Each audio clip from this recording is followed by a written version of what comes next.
رب اشرح لي صدري ويسر لي أمري واحلل عقدة من لساني يفقه قولي الحمد لله সমিনগর পশ্চিমপাড়া যুব সমাজের উদ্যোগে পশ্চিমপাড়া জামে মসজিদ উন্নয়ন ও সমস্ত কবরবাসী রুহের মাগফিরাত কামনার্থে 17তম বার্ষিক ওয়াজ ও দোয়ার মাহফিলের সম্মানিত সভাপতি মুআজ্জাজ মুকাররম জাতির রাহবার হযরত উলামায়ে কেরাম, দূর দূর থেকে আগত আল্লাহ পাকের জাকিরিন শাকিরিন মুহিব্বিন মুরাব্বিয়ানে আযম, কলিজার টুকরা সমবয়সী যুবক বন্ধু, স্নেহের ছোট ভাই, পর্দারত অবস্থান করিতেছেন সম্মানিত মা ও বোনেরা, আল্লাহ পাকের দরবারে হাজার লাখ কোটি গুণের শুকর ও সুজুদ। যে আল্লাহ তাআলা আমাদেরকে অত্যন্ত মহব্বত ও ভালোবেসে দয়া করে মায়া করে আজকের এই মোবারক দিনে মাহফিলের প্যান্ডেলে বসে কোরআন সুন্নাহ থেকে কিছু কথা বলার শোনার তৌফিক আল্লাহ আমাদেরকে দান করেছেন। এই জন্য আমরা সকলেই কালিমাতুশ শুকরিয়া আদায় করি বলে আলহামদুলিল্লাহ। বিগত বছরও মাহফিল হয়েছিলেন, আজও মাহফিল হচ্ছে, মাঝখানে একটা বছর গত হয়ে চলে গেছে। এই বছরের মাঝে যারা অন্ধকার কবরে চলে গেছে, আল্লাহ তাআলা সকলের ভুল ত্রুটি বেয়াদবি ক্ষমা করে ঠিকানাটা জান্নাতুল ফেরদাউস করে দিক বলে আমিন। যারা আল্লাহ তাআলা আমাদের যাদের হায়াতে মোবারকে হায়াতের মধ্যে বরকত দিয়ে আজ এই মোবারক দিন পর্যন্ত হায়াতকে লম্বা বানিয়ে দিলেন, ওই রব্বে কাবার কাছে শুকরিয়া আদায় করি আলহামদুলিল্লাহ। সম্মানিত হাজিরিন, আজকের অনেক উলামায়ে কেরাম আলোচনা করবে, সে আসরের পর থেকে আলোচনা হচ্ছে। তো আহ্বান করব, এখনো যারা বাহিরে ঘোরাফেরা আমরা করতেছি, সময় নষ্ট না করে আমরা সকলেই ওয়াজের প্যান্ডেল এসে বসি। মোবারক প্যান্ডেল, এমন দামি, বলে কেমন দামি ওয়াজের প্যান্ডেলে বান্দা বসতে দেরি, জীবনের সগীরা গুনাহগুলো মাফ হইতে দেরি হয় না, বলেন সুবহানাল্লাহ। আল্লাহ তাআলা এই ওয়াজের প্যান্ডেলে যারা বসে, ফেরেশতাদের চেহারাগুলো দেখে দেখে যায় এবং নামগুলো লিস্টি করে যায়। বলে আমি বসলাম, কি ফায়দা হলো না হলো এটা আমি দেখতেছি না, এই মোবারক ময়দানে বসার ফায়দা দুনিয়াতেও মানুষ পাবে, আখিরাতেও পাবে, বলেন সুবহানাল্লাহ। সম্মানিত হাজিরিন, আল্লাহ তাআলা পৃথিবী নামক এই জগৎকে সৃষ্টি করেছেন। পৃথিবীর এই জগৎ একটা সময় ধ্বংস হয়ে যাবে। আমরা মানুষেরা একটা সময় ছিলাম রুহু জগতে, যখন আমাদের কোনো অস্তিত্ব ছিল না, আমাদের কেউ চিনত না, জানতো না। রুহু জগৎ থেকে আল্লাহ তাআলা আমাদেরকে মায়ের গর্ভে পাঠাইলেন একটা জগৎ। মায়ের গর্ভের ভিতর একটা জগতে আমরা ছিলাম, তখনও দুনিয়ার মানুষ আমাদের চিনত না। মায়ের গর্ভের জগৎ থেকে আল্লাহ তাআলা এই পৃথিবী নামক গ্রহ, এই দুনিয়ার জগতে আল্লাহ আমাদেরকে পাঠিয়েছেন। এই দুনিয়ার জগৎ আবার একটা সময় বিলুপ্ত হয়ে যাবে, ধ্বংস হয়ে যাবে, ইয়াউমুল কিয়ামা। দুনিয়ার জগৎ পাড়ি দিয়ে আমরা চলে যাব বারজাখ, আলমে বারজাখ, কবরের জগৎ। কবরের জগৎটা বড় ভয়ঙ্কর। রুহু জগৎ কিভাবে ছিলাম জানা নাই, মায়ের গর্ভ কেমন ছিলাম জানা নাই। দুনিয়ার জগতে বান্দা ভালো কাজ করো না খারাপ কাজ করো, এটার ফলাফল হবে আলমে বারজাখ, কবরের জগৎ। কবরের জগতের পরে হবে ইয়াউমুল কিয়ামা, কিয়ামতের জগৎ। তো দুনিয়ার জগতে মানুষ ভালো কাজ করে না খারাপ কাজ করে, দুনিয়ার জগৎ পাড়ি দিয়ে আমরা চলে যাব বারজাখ, ইয়াউমুল কিয়ামা। তো এই যে জগৎগুলো পাড়ি দিচ্ছি, এর মধ্যে আমাদের হিসাব কিসাব এবং আমাদের ভালো আমল খারাপ আমল সবগুলো হবে এই আলমে দুনিয়া। দুনিয়ার জগতে কেউ ভালো কাজ করে, সে যখন বরজাকে আলমে চলে যাবে, আল্লাহ তার কবরটা জান্নাতের বাগান বানায় দিয়ে বলেন সুবহানাল্লাহ। বান্দা চিন্তা না করলেও জবান দ্বারা বের হবে, চিন্তা করুক আর না করুক, বান্দার জবান দ্বারা আল্লাহ তাআলা সওয়াল জবাব বের করে দিবে, বলেন সুবহানাল্লাহ। ভাইরা আমার, এই দুনিয়া ধ্বংস হয়ে যাবে, দুনিয়ার পর আমরা পাড়ি দেব বারজাখ। কবরের জগতের পর আল্লাহ এমন এক জগৎ বানাইছেন, সেই জগৎ হলো কিয়ামত, ইয়াউমুল কিয়ামাহ। ভয়ঙ্কর এক জগতের নাম। আল্লাহ এমন এক ভয়ঙ্কর জগৎ বানাইলেন কিয়ামত। কেমন জগৎ?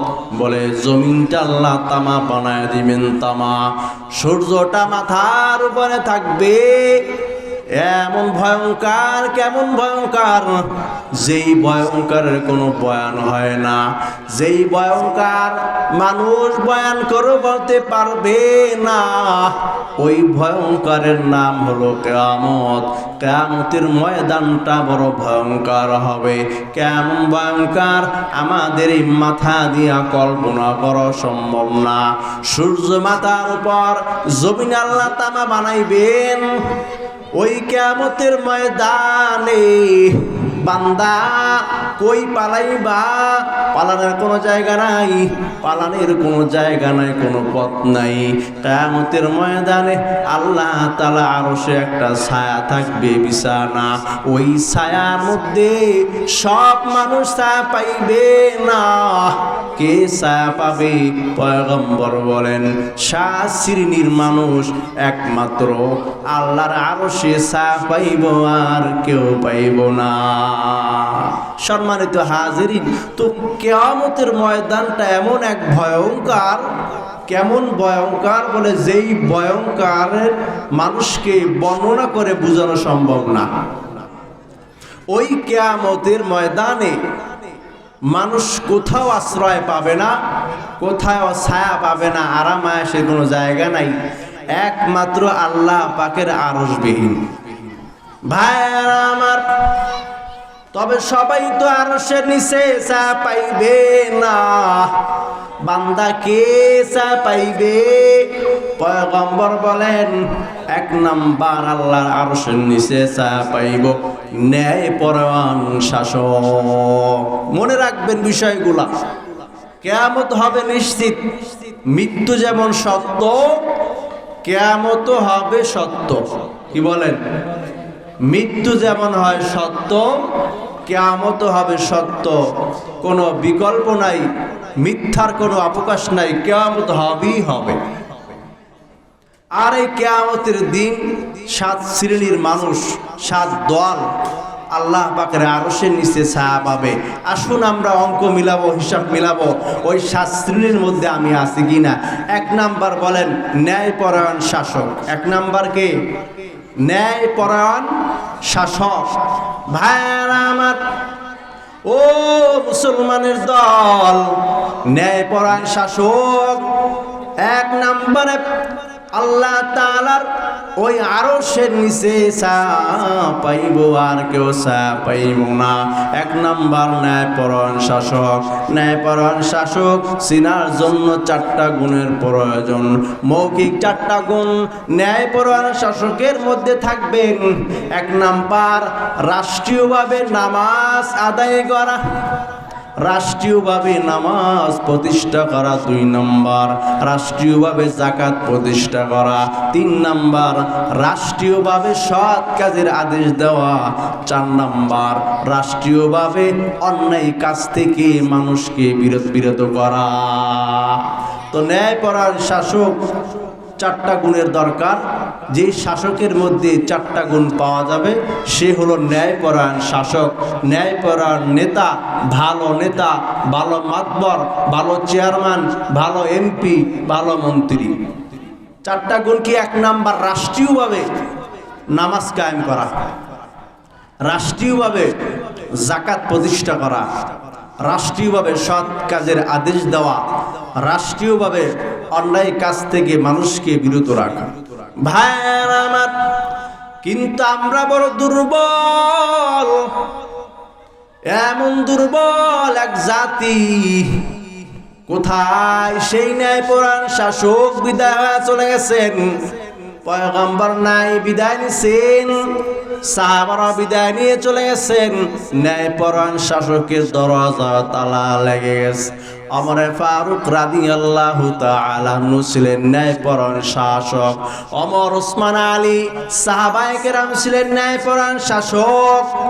পৃথিবীর শ্রেষ্ঠ শাসক মুহাম্মাদুর রাসূলুল্লাহ সাল্লাল্লাহু আলাইহি ওয়াসাল্লাম, তার মতো আর কেউ ন্যায়পরায়ণ শাসক নাই। পয়গম্বরের মতো কোনো ন্যায়পরায়ণ শাসক আর আসবেও না। কেমন ন্যায়পরায়ণ? হাবিবে কিবরিয়ার কাছে একটা বিচার গেল, ও পয়গম্বর বিচার নিয়ে আসলাম। কি বিচার? সম্ভ্রান্ত এক মহিলা চুরি করলো, চুরি আপনি বিচার করবেন। সাহাবায়ে কেরাম তার আগে একটা গোল মিটিং করে নিল, সাহাবায়ে কেরাম বসা, সাহাবারা আলোচনা করলো, পয়গম্বরের কাছে একটু অজুহাত দেব। ও পয়গম্বর, বিচারটা একটু শিথিল করেন, সম্ভ্রান্ত নারী বিচারটা একটু কমায়া দেন। সাহাবারা রাসূলের কাছে আরজ করলেন, পয়গম্বর বিচারটা একটু কমায়া দেন। আল্লাহর পয়গম্বর কয়, সাহাবারা শোনো, তোমরা কি চাও গো আমি আল্লাহর বিধানকে লঙ্ঘন করব? সম্ভব না। আরে সাহাবারা শুনিয়া লও, তোমাদের পূর্ববর্তী জাতিরা, শাসকরা, তোমাদের পূর্ববর্তী মন্ত্রীরা ধ্বংস হয়ে গেছে, এই জন্য তারা ইনসাফ কায়েম করে নাই, তারা মানবতা দেখায় নাই, এই জন্য ধ্বংস হয়ে গেছেন। সাহাবারা শুনিয়া লও, তোমার আমার মেয়ে ফাতেমা যদি রাষ্ট্রের মধ্যে চুরি করে, আমি পয়গম্বর হাত কাটতে দ্বিধাবোধ করব না। বলেন সুবহানাল্লাহ। পৃথিবীর শ্রেষ্ঠ ন্যায়পরায়ণ শাসক জনাবে মুহাম্মদ সাল্লাল্লাহু আলাইহি ওয়াসাল্লাম, তার মতো ন্যায়পরায়ণ শাসক আর নাই। এখন আমাদের দেশে যারা বড় বড় পদে থাকে, তারা কোনো অপরাধ করলে কোনো অপরাধী না, তাদের ওয়ারিশ, তাদের বংশধর, তাদের ছেলে, তাদের মেয়ে কোনো অপরাধ করলে কোনো অপরাধী না, কারণ ইনসাফ নাই আর ন্যায়পরায়ণ শাসক নাই। কথা বলে ঠিক কিনা? ভাইরা আমার, কে এক নাম্বার আল্লাহর আরশের নিচে ছায়া পাইব গো? এক নাম্বার ন্যায়পরায়ণ শাসক। ন্যায়পরায়ণ শাসকের জন্য চারটা গুণের প্রয়োজন। রাষ্ট্রীয়ভাবে বান্দা নামাজ কায়েম করবা, রাষ্ট্রীয়ভাবে বান্দা যাকাত প্রতিষ্ঠা করবা, রাষ্ট্রীয় বান্দা সৎ কাজের আদেশ দাও, রাষ্ট্রীয়ভাবে বান্দা অন্যায় কাজ থেকে মানুষকে বারণ করবা। এই চারটা কাজ যদি তুমি পারো গো, তাহলে তুমি ন্যায়পরায়ণ শাসক। হাবিবে কিবরিয়া বলেন, পয়গম্বর বলে আছেন, আমার সাহাবারা উম্মতের মধ্যে বাণী পৌঁছে দিবা। ন্যায়পরায়ণ শাসক কিয়ামতের ময়দানে আল্লাহর ডান পাশে রব্বে কাবার মালিকের ডান পাশে থাকবে, নূরের মেম্বারে বসে থাকবে। বলেন সুবহানাল্লাহ। ন্যায়পরায়ণ শাসক কত দামি! আলেম, হাফেজ, কারি, এদের কথা বলা হয় নাই যে আল্লাহ পাকের আরশে আল্লাহর ডান পাশে, হাতের ডান পাশে নূরের মেম্বারে বসবে। কে বসবে? বলে ন্যায়পরায়ণ শাসক বসবে। তো ন্যায়পরায়ণ শাসক সব মানুষ শাসক। আপনি পরিবারে আপনি ন্যায়পরায়ণ হন, আপনি সমাজের মাতবর আপনি ন্যায়পরায়ণ হন, আপনি এলাকার চেয়ারম্যান আপনি ন্যায়পরায়ণ হন, আপনি এলাকার মেম্বার আপনি ন্যায়পরায়ণ হন, আপনি এমপি, আপনি আপনার আন্ডারে যত জেলা বিবেক যত থানা আছে আপনি ন্যায়পরায়ণ হন, দেশের সরকার পুরো দেশের জন্য আপনি ন্যায়পরায়ণ হন, দুনিয়াতে সুনাম খ্যাতি পাবেন, কিয়ামতের দিনও জান্নাতে চলে যাবেন। বলেন ঠিক কিনা? মুহতারাম হাজিরিন, তাহলে 1 নাম্বার গেল ন্যায়পরায়ণ শাসক। 2 নাম্বার আল্লাহ পাকের আরশের নিচে ছায়া পাবে ওই যুবক যার ইবাদত কাল কেটেছে, যার যৌবন কাল কেটেছে ইবাদতের মধ্যে। ওই যুবক কোন যুবক? যার যৌবন কাল কেটেছে কিসের মধ্যে? বলেন ইবাদতের মধ্যে। যার যৌবন কাল কেটেছেন ওই বান্দা আল্লাহর আরশের নিচে ছায়া পাবে। ভাইরা আমার, কিন্তু আমরা বড় দুর্ভাগা, ইবাদতের মধ্যে আমাদের সময় কাটে না।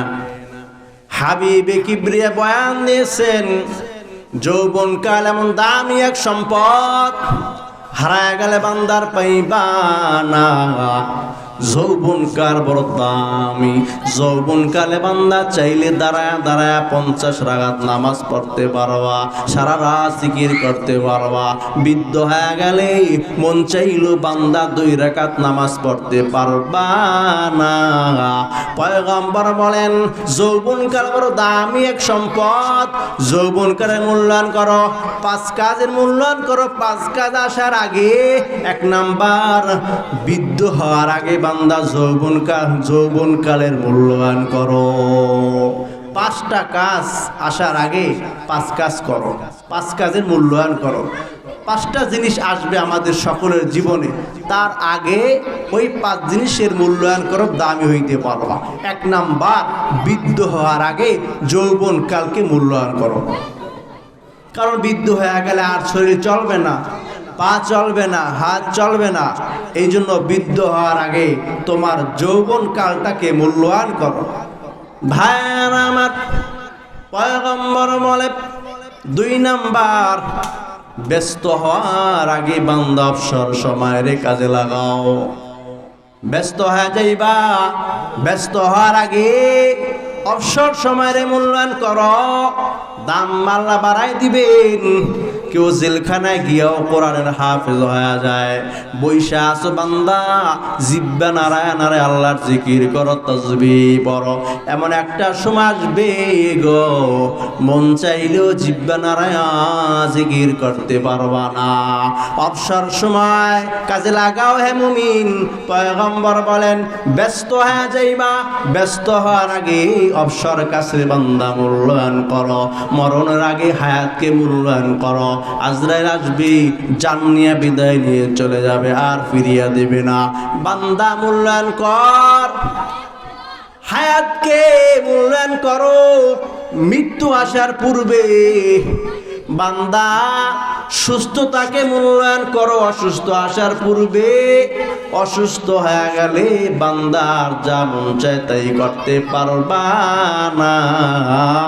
সুস্থতাকে আল্লাহর নেয়ামত মনে করবা, সুস্থতাকে আল্লাহর দামি শ্রেষ্ঠ নেয়ামত মনে করো। ধন সম্পদ থাকতে মূল্যায়ন করো। গরিব হওয়ার আগে, কি হওয়ার আগে? গরিব হওয়ার আগে ধন সম্পদ থাকলে ধন সম্পদকে মূল্যায়ন করো। আজ আমরা অনেকে দেখি বলে এক সময় কোটি কোটি টাকার মালিক, বাড়ি গাড়ির অভাব ছিল না, বলে আজকে 1 কাপ চা খাইতো মানুষের কাছে হাত পাততে হয়। কথা বলেন ঠিক কি না? বলে এই অবস্থা কেন হয়েছে?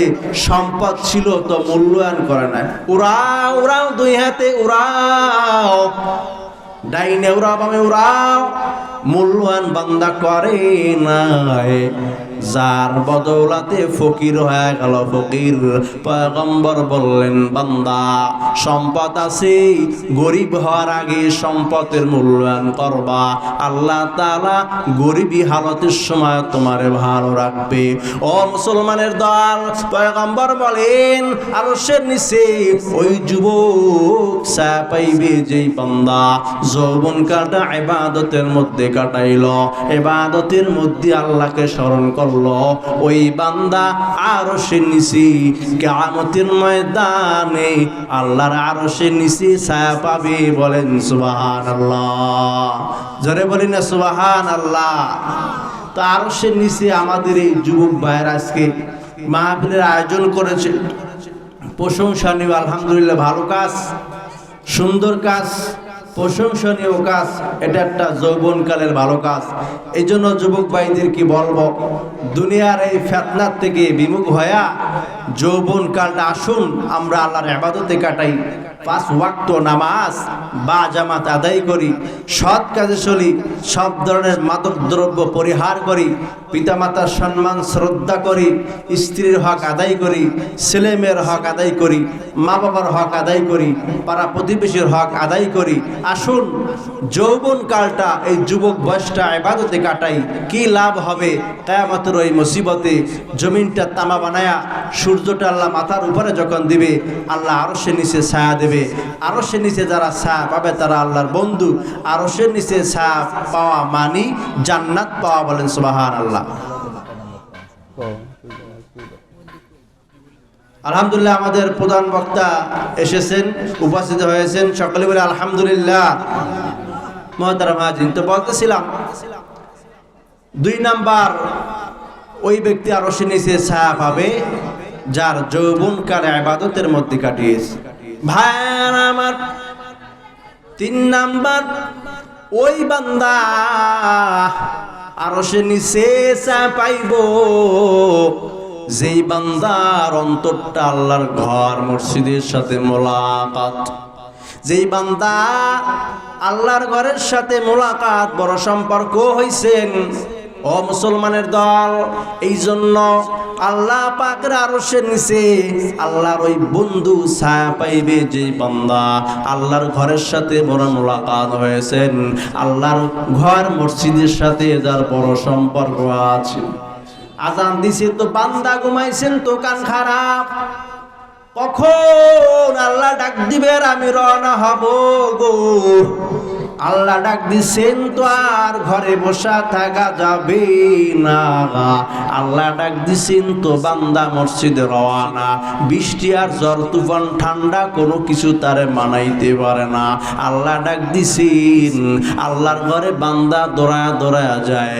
আল্লাহর ঘরে গিয়ে দিলটা বড় ঠান্ডা হয়ে যায়। পয়গম্বর বলেন, ওই বান্দা ওই কিয়ামতের ময়দানে আল্লাহর বানানো আরশের নিচে ছায়া পাইব কোন বান্দা? যেই বান্দার অন্তর আল্লাহর মসজিদের সাথে বড় মোলাকাত সম্পর্ক হয়। পয়গম্বর বলেন, বান্দা বাজার খারাপ জায়গা, বাজার পরিহার করো, আল্লাহর ঘর মসজিদে বসো। কারণ কি? মসজিদে বসলো আল্লাহ তাআলা আমলনামায় সব লিখতে থাকে। বলেন সুবহানাল্লাহ। জোরে বলি না সুবহানাল্লাহ।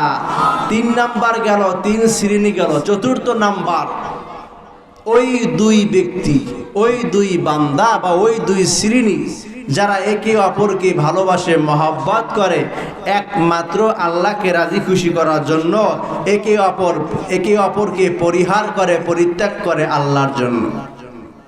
মানুষ মানুষকে ভালোবাসে আল্লাহর জন্য। আল্লাহর জন্য আমি আলেমদের ভালোবাসি, আল্লাহর জন্য হুজুরদের ভালোবাসি, আল্লাহর জন্য অমুক ব্যক্তিকে ভালোবাসি, আবার আল্লাহর জন্যই অমুক লোককে আমরা পরিহার করি। আল্লাহর জন্যই মাওলানা স্যার সাহেবকে ভালোবাসছিলাম, আবার আল্লাহর জন্যই তাকে আমরা পরিহার করেছি। মানুষের ভালোবাসা হবে একমাত্র আল্লাহর জন্য, আল্লাহর জন্য সুসম্পর্ক হবে, আবার আল্লাহর জন্যই তাকে পরিহার করা হবে। বলে এই উভয় জনই আরশের নিচে ছায়া পায়। বলে সুবহানাল্লাহ। ভাইরা আমার, 5 নাম্বার, ওই বান্দা আরশের নিচে ছায়া পাইব যেই বান্দাকে কোন সুন্দরী সম্ভ্রান্ত নারী তাকে আহ্বান করলো জিনা ব্যভিচার করার জন্য, আর ওই বান্দা বলল ইন্নী আখাফুল্লাহ, আমি আল্লাহর ভয় পাই। যেই বান্দা আল্লাহর ভয়ে জিনা ব্যভিচার ছাইরা দেয়, আল্লাহর পয়গম্বর বলেন ওই বান্দা আল্লাহর বানানো আরশের নিচে ছায়া পাইব।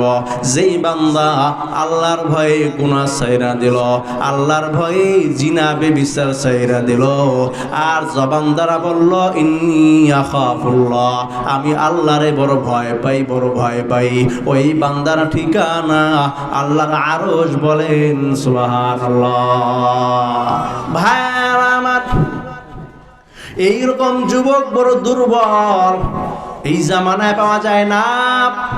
দুর্বল হয়ে গেছেন, বলে আল্লাহর ভয় আমি আর চুরি করব না, আল্লাহর ভয় যার মধ্যে সে ডাকাতি করবে না, আল্লাহর ভয় সেই নারীর মধ্যে পর্দায় চলবে না, আল্লাহর ভয় যার মধ্যে মাপে কম দিবে না, আল্লাহর ভয় যার মধ্যে সে অন্যায় কাজে লিপ্ত হবে না।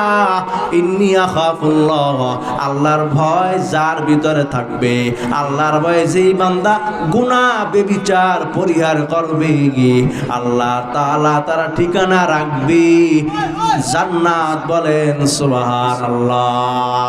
ভাইরা আমার, হাবিবে কিবরিয়া পয়গম্বর বয়ান শুনাইতেছেন সাহাবায়ে কেরামরে। আরে সাহাবারা,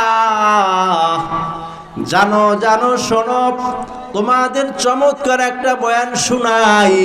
সাহাবায়ে কেরাম বয়ান শুনতেছেন। ধনট্ট এক বান্দা, বড় টাকাওয়ালা, ধনীওয়ালা, টাকা পয়সার কোনো অভাব নাই। আল্লাহর বান্দা কোটিপতি, সন্তানদের ডাক দিলেন, আরে আমার বাবারা জবাব দাও, আমি তোমাদের কেমন বাবা? বলে আপনি বড় ভালো বাবা, আপনার মতো কোনো ভালো বাবা হয় না, আপনি বড় তাকওয়াওয়ালা, বড় পরহেজগার। বাবায় বলে, আরে সন্তান, না না, তোরা বলো আমি ভালো, কিন্তু আমি ভালো না, আমি বড় খারাপ বাবা, এমন কোন গুনাহ নাই, করি নাই।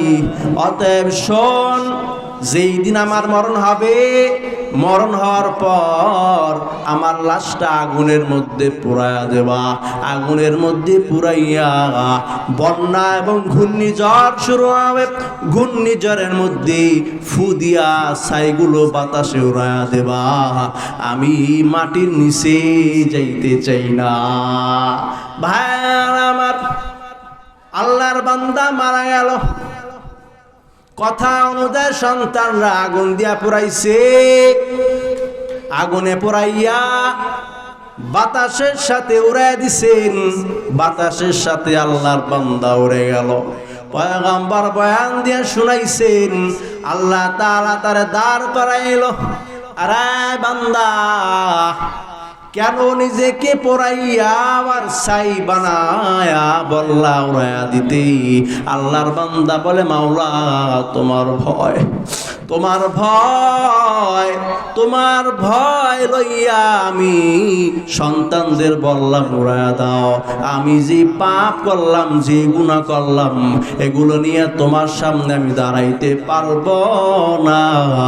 আল্লাহ তাআলা বলে, আমার ভয় তোর অন্তরের মধ্যে ছিল, আমি আল্লাহ তোরে মাফ করে দিলাম। বলেন সুবহানাল্লাহ, জোরে বলি না সুবহানাল্লাহ। তাহলে 5 নাম্বার, ওই ব্যক্তি আরশের নিচে ছায়া পাবে যেই বান্দাকে কোনো সম্ভ্রান্ত নারী, যে কোনো নারী জিনার জন্য ডাকে, আহ্বান করে, ব্যভিচার করার জন্য ডাকে, সে বলে ইন্নী আখাফুল্লাহ, আমি আল্লাহকে ভয় পাই, আল্লাহর ভয় আমার মধ্যে আছে, সে ওই পরিহার করে ছেড়ে দেয়, এই লোক আরশের নিচে ছায়া পাবে। বলেন সুবহানাল্লাহ, ধরে বলি না সুবহানাল্লাহ। ভাই আমার, 6 নাম্বার, ওই বান্দা, যেই বান্দা নির্জনে আল্লাহকে ডাকে আর চোখের পানি ফালায়। মাওলার ডাক দিছেন, একা একা বৈশা আল্লাহর ডাকে, নির্জনে আল্লাহর জিকির করেন আর চোখের পানি ফালায় ফালায় কান্না করে। পয়গম্বর কয়, এই বান্দা আরশের নিচে ছায়া পাইব, কারণ এই বান্দা হলো আল্লাহর বন্ধু। বলেন সুবহানাল্লাহ, জোরে বলি না সুবহানাল্লাহ। মসজিদে সবাই নামাজ পড়ে চলে গেছে, আপনি একটু কোনায় বসে একটু জিকির করলেন, ঘরে কেউ নাই, একা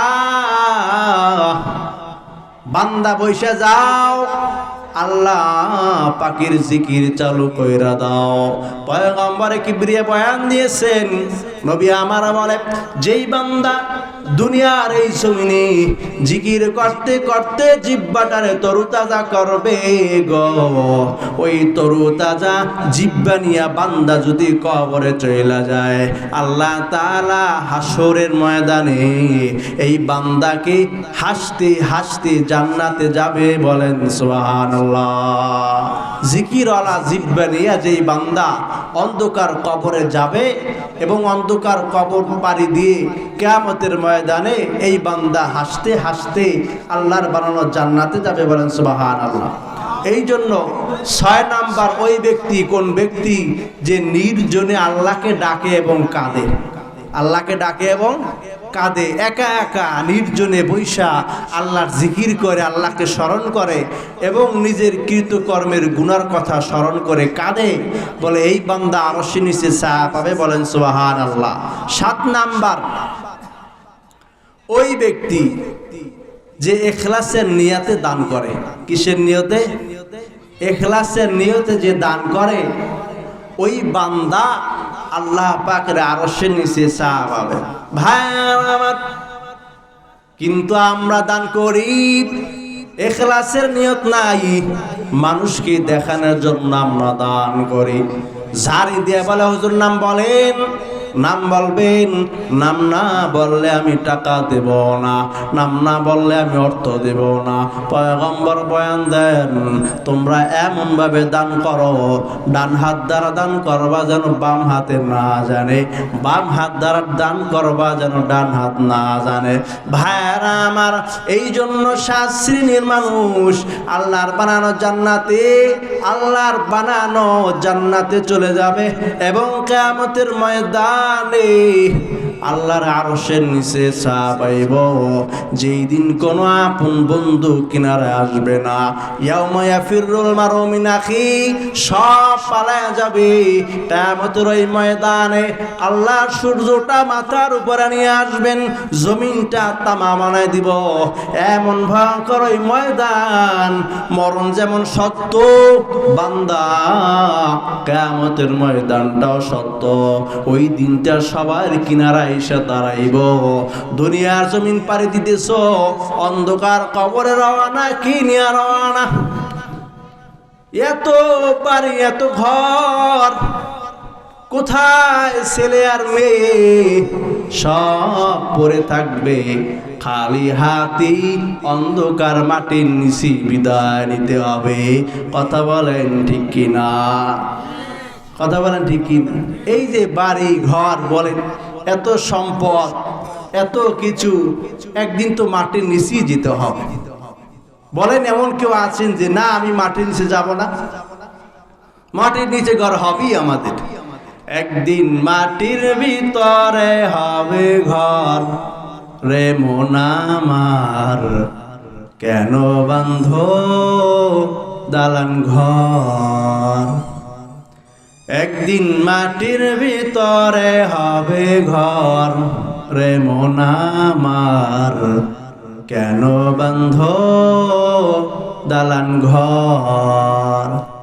প্রাণ পাখি উড়ে যাবে পিঞ্জর ছেড়ে, ধরা দামি সবই রবে, তুমি যাবে চলে। বন্ধু বান্ধব যত, মাতা পিতা তারা সুত, সকলেই হবে তোমার পর, রে মন আমার কেন বান্ধ দালান ঘর। একদিন মাটির ভিতরে হবে ঘর, রে মন আমার কেন বান্ধ দালান ঘর। দেহ তোমার চরমাচর গলে পচে যাবে,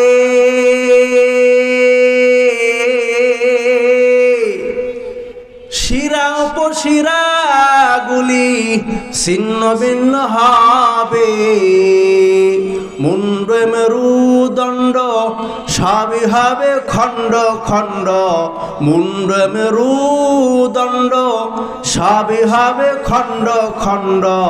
পরে রবে মাটির উপর রে মন আমার, কেন বাঁধো দালান ঘর? একদিন মাটির ভিতরে হবে ঘর রে মন আমার, কেন বাঁধো দালান ঘর? রূপেরই গৌরবে সাজিয়াছো সাজ,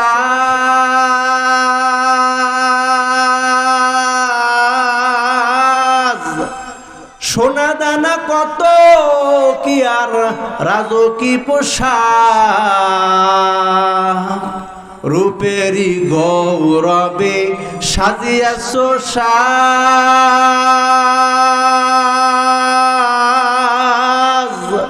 সোনা দানা কত কি আর রাজকী পোশাক। যেদিন প্রাণ চলে যাবে সবই পরে রবে, যেদিন প্রাণ চলে যাবে সবই পরে রবে। গায়ে দিবে মার কি নূতন রে মন আমার, কেন বাঁধো দালান ঘর? একদিন মাটির ভিতরে হবে ঘর রে মন আমার, কেন বাঁধো দালান ঘর? কথা বলেন ঠিক কিনা? বলেন ঠিক কিনা? এই যে অলংকার, কত রং বেরঙের শাড়ি, নিজের বানানো আলমারি, সুকেস, কত গহনা কিছু সাথে যায়। সাদা কাপড় পরে অন্ধকার কবরে চলে যেত। ভাইরা আমার, এই জন্য তৈরি হও, 2 দিনের সফরে বান্দা রওনা হবে। কি খাবে, কি জামা গায়ে দিবে, সব পরিকল্পনা করে। বন্ধুরা একসাথে বৈশা আলাপ আলোচনা করে, সকালে কি খাইবা, দুপুরে কি খাবো, আবার বিকালে কি খাইবা, কি জামা গায়ে দিয়ে আমরা ছবি তুলব, 3 দিনের খরচ কয় টাকা যাবে ট্যুরে যাওয়ার জন্য। সব বান্দা হিসাব মিলাইলে কিন্তু কবরের জিন্দেগিটা তো বড় লম্বা। কবরের জিন্দেগি বড় লম্বা, এমন জিন্দেগি যেই জিন্দেগির শুরু আছে আর কোনো শেষ নাই, কবে শেষ হবে জানা নাই। অন্ধকার কবরের জন্য বান্দা কি সামানা রেডি করলা, কি নিয়ে বান্দা রওনা হইলা? সেখানে তো 3 দিনের সফর না, সেখানে তো 7 দিনের সফর না, সেখানে তো বহু কালের সফর। সেই সফরে বান্দা কি নিয়ে রওনা হইলা? কি নিয়ে রওনা হইলা? বুদ্ধিমানরা তো চেষ্টা করবে, যারা চালাক চতুর তারাই ভাববে 7 দিন 3 দিনের সফরে রওনা হই, তাই তো কত পরিকল্পনা জল্পনা। তো অন্ধকার কবরে কি নিয়ে রওনা হইল? ও মুসলমানের দল, বান্দা ঘর বানাইবে, জানালা কোন দিকে দিবা, দরজাটা কোন দিকে দিলে সুন্দর হয়, ভালো হয়, বান্দার কল্পনা জল্পনা। ও ইঞ্জিনিয়ার, বলিয়া দাও জানালাটা কোন দিকে দিব, কেমনে সুন্দর হবে। মাস যায়, বছর যায়, বান্দার কল্পনা শেষ হয় না, বান্দার আয়োজন আর ফুরায় না। দুনিয়ার জিন্দিগিতে কয়দিন থাকবা, এই কয়দিনের জন্য কত বাহানা, কত আয়োজন, কত কল্পনা। মুসলমান, অন্ধকার কবরে তো কত বছর কত কাল থাকবা, ওখানে থাকার জন্য কয়দিন ভাবলা, কয়দিন চিন্তা করলা, কয়দিন হিসাব মিলাইলা? কয়দিন হিসাব মিলাইছি যে একটু অঙ্ক লইয়া বহি না, বাড়িতে 70-80 বছর ঘর উঠাবো, এই জমি জামা কত হিসাবই তো প্রতিদিন করি, হিসাব মিলাই। তো সেখানেও তো আমার থাকতে হবে, তো সেখানের হিসাব কয়দিন আমরা মিলাইছি বলেন? কবরের হিসাব আমরা মিলাই না। অথচ কবর এমন এক ভয়ঙ্কর জায়গা। ওসমান রাদিয়াল্লাহু তাআলা আনহু, রাসূলের একজন পেয়ারা সাহাবা, কেমন দামি সাহাবা, বলে জান্নাতের টিকিট নিয়ে কবরে গিয়েছে। বলেন সুবহানাল্লাহ, জোরে বলি না সুবহানাল্লাহ। জান্নাতের টিকিট পাইছে। আর আমরা আমাদের কোনো আমল আল্লাহর কাছে কবুল হয়েছে কিনা শিওর না। আমাদের কোনো নামাজ, কোনো রোজা, কোনো দান, কোনো সদকা আল্লাহর কাছে কবুল হয়েছে কিনা আমাদের জানা নাই। জানা আছে বলেন? জানা আছে? জানা নাই? ওসমান রাদিয়াল্লাহু তাআলা আনহু মাকামওয়ালা একজন সাহাবা, দামি একজন সাহাবা, যেই সাহাবা দুনিয়া থেকে জান্নাতের টিকিট নিয়ে গেছে, জান্নাতি সুসংবাদ প্রাপ্ত সাহাবা এই ওসমান রাদিয়াল্লাহু তাআলা আনহু কবর দেখলি কান্নায় ভেঙে পড়তেন। এমন ভাবে শিশু বাচ্চা দুধ না পিয়ে যেমন কান্না করে, ওসমান রাদিয়াল্লাহু তাআলা আনহু কবর দেখলে ঠিক ওইভাবে কান্না করে। ভাই আমার প্রশ্ন করা হলো, আরে ওসমান কবর দেখলে এমন কাঁদেন কেন? জাহান্নামের কথা শুনলে হতো এত কাঁদেন না, জাহান্নামের আযাবের কথা শুনলে এত কাঁদেন না, তো কবর দেখলি কেন কান্না করেন? অজ্ঞান হয়ে যায়, দাড়ি ভিজা ভিজা পানি পরে হাউমাউ করে কান্না করে। আবার উশইলা আসে, যেই রাস্তায় কবর আছে ওসমান রাদিয়াল্লাহু তাআলা আনহু ওই রাস্তায় চলতে বড় ভয় পাইতেন, বড় ভয়। সাথীরা প্রশ্ন করল, কেন আপনি কাঁদেন বলেন? ওসমান রাদিয়াল্লাহু তাআলা আনহু বয়ান দেন, হাবিবে কিবরিয়া মুহাম্মদ সাল্লাল্লাহু আলাইহি ওয়াসাল্লাম বয়ান দিয়ে গেছেন গো, পয়গম্বর বলে গেছেন কবর বড় ভয়ঙ্কর। মানুষের জন্য কবর হইল প্রথম একটা ঘাঁটি, প্রথম ঘাঁটির থেকে যদি বান্দা রক্ষা পাইয়া যাও বাকি অন্য অন্য ঘাঁটির থেকেও বান্দা রক্ষা পাইবা। প্রথম সিঁড়ির ধাপ যদি যাইতে পারো অন্য অন্য ধাপগুলো তোমরা যাইতে পারবা। নির্জন জায়গা বড় ভয়ঙ্কর, ডানো মাটি বামেও মাটি, সামনে পিছে মাটি, মাটির বিছানা, সব বিশ্বর ঘর। দিনের বেলা যাইতেও তো বড় ভয় লাগে, রাত্রের বেলা একা একা কিভাবে ওই অন্ধকার কবরে থাকবো। ওসমান রাদিয়াল্লাহু তাআলা আনহু কান্না করতেন আর বড় ভয় পাইতেন। জাহান্নামের কথা শুনলে এত ভয় পাইতো না, কবর দেখলে যেই পরিমাণ ভয় পাইত। ভাই আমার, তো ওই কবরে থাকার জন্য কি হিসাব বান্দা মিলাইলা? দুনিয়ার জমিনে কয়দিন থাকবা, কত হিসাব মিলাইলা? ঘুরতে যাইবা